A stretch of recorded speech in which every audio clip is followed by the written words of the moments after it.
పాలే నియోజకంలోని మూటకొండ మండలం కాటబిల్ దగ్గర నిన్న సాయంత్రం 5 గంటలకు ప్రీమియర్ ఎక్స్పోర్ట్లో పేలిందాన్ని దుర్ఘటన చాలా బాధ కల్పించింది. ఈ ప్రాంతం అన్ఎంప్లాయ్మెంట్ తోటి ఉంది కాబట్టి ఏదో ఉపాధి ఉందని చెప్పి ఈ ప్రీమియర్లో ఇక్కడ పెదకందుకూరు కానీ ఇక్కడ కాటపల్లి 2 కంపెనీల్లో సుమారు ఒక 1500 నుంచి 2000 మంది పనిచేస్తున్న క్రమంలో కంపెనీ యాజమాన్యం ఏ రకంగా సేఫ్టీ తీసుకోకుండా గత 4 నెలల కిందనే ఫిబ్రవరిలో కూడా పెదకందుకూరులో జరిగినప్పుడు మేము మా ఎంపీ గారు ఇద్దరం కూడా చెప్పడం జరిగింది.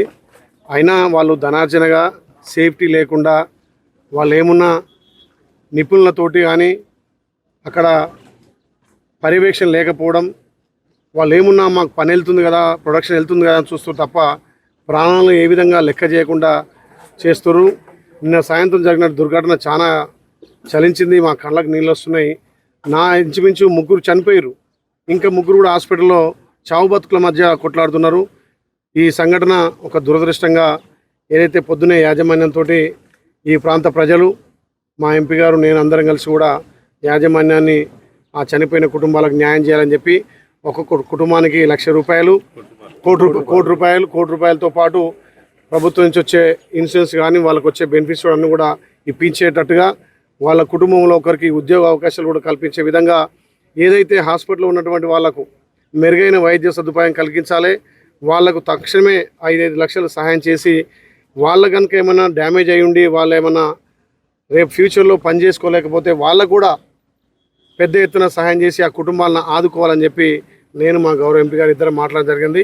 ఏదేమైనా చాలా బాధాకరం. ఒక 3 కుటుంబాలు ఇప్పటికే ప్రాణాలు కోల్పోయి ఆ కుటుంబాలు కూడా ఆ వ్యక్తుల మీద ఆధారపడే కుటుంబాలు కాబట్టి వాళ్ళని తక్షణమే ప్రభుత్వం నుంచి కూడా మేము ఆదుకుంటామని చెప్పి రాత్రి ఇలా పొద్దున కూడా కుటుంబాలకు భరోసా ఇచ్చినాం. యాజమాన్యాన్ని కూడా మా ఎంపీ గారు నేను ఒకటే సూచనలు చేసినాం. మీరు చనిపోయినప్పుడు డబ్బులు ఇచ్చడం ముఖ్యం కాదు, ఆ కుటుంబాలు చనిపోకుండా మీ కార్మికులను కాపాడుకునే బాధ్యత మీ పైన ఉంది.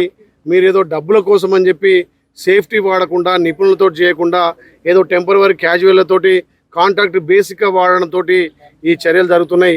తదుపరి ఇట్లా జరిగితే బాగుండదు. దీని మీద తక్షణమే మా ఎంపీ గారు కూడా సెంట్రల్ కమిటీకి రిపోర్ట్ చేయడం జరిగింది. ఏ రకంగా జరిగింది, ఎందుకు ఇట్లా అవుతున్నాయి, ఇది మళ్ళొకసారి ఫ్యూచర్లో కాకుండా ఉండాలని చెప్పి వాళ్ళకు కూడా ఇన్స్ట్రక్షన్ ఇచ్చి ఒక 1 నెల రోజుల తర్వాత మళ్ళీ ఇక్కడ విజిట్ చేసి ఎందుకు జరుగుతున్నాయి, ఇక్కడ ఈ ప్రాంతంలో ఎందుకు ఇట్లా బ్లాస్టింగ్ అవుతున్నాయి అని చెప్పి యాజమాన్యం కూడా మందలించడం జరిగింది. ఏదేమైనా ఈ సంఘటన దురదృష్టకరం.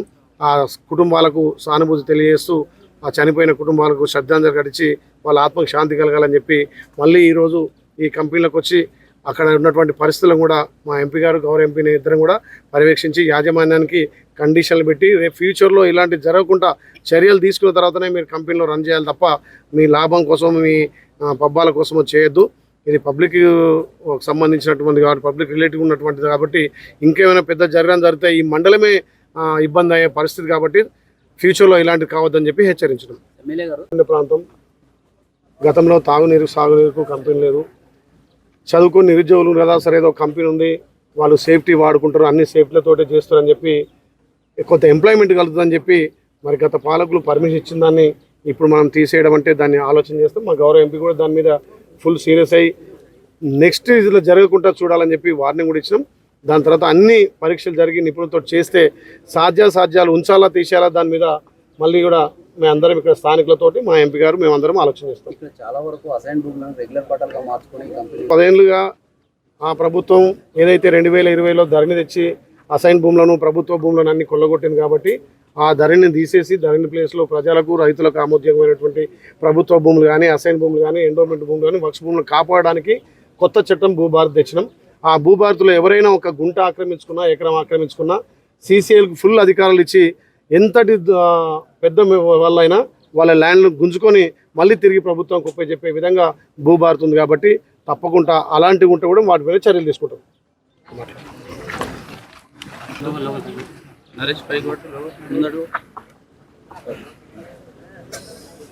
ఈరోజు ఈ ప్రీమియర్ ఎక్స్ప్లోజివ్స్ లిమిటెడ్ కంపెనీ, ఈ కంపెనీ ఫిబ్రవరి నెలలో కూడా ఒక ఇన్సిడెంట్ జరిగింది. ఈ కంపెనీ ఇంకొక బ్రాంచ్లో అప్పుడు కూడా ఒక ప్రాణం కోల్పోయింది. అప్పుడే నేను ఎక్స్ప్లోజివ్స్ ఇండియా అని ఏదైతే ఆర్గనైజేషన్ ఉందో వీటన్నిటిని పర్యవేక్షణ చేస్తుంది. ఈ ఇండస్ట్రీస్ మీద వారికి నేను ఓపెన్ లెటర్ ఇచ్చిన. ఏకే మీనా గారు అని వాళ్ళ ఆఫీసర్, ఆయన ఆ రోజే నేను ఒక లెటర్ ఇచ్చిన, ఒక ఇండివిజువల్గా ఒక మనిషిని ఇచ్చి లెటర్ కూడా వాళ్ళ చేతికి ఇచ్చి ఆథరైజేషన్ తీసుకొని వచ్చినాం.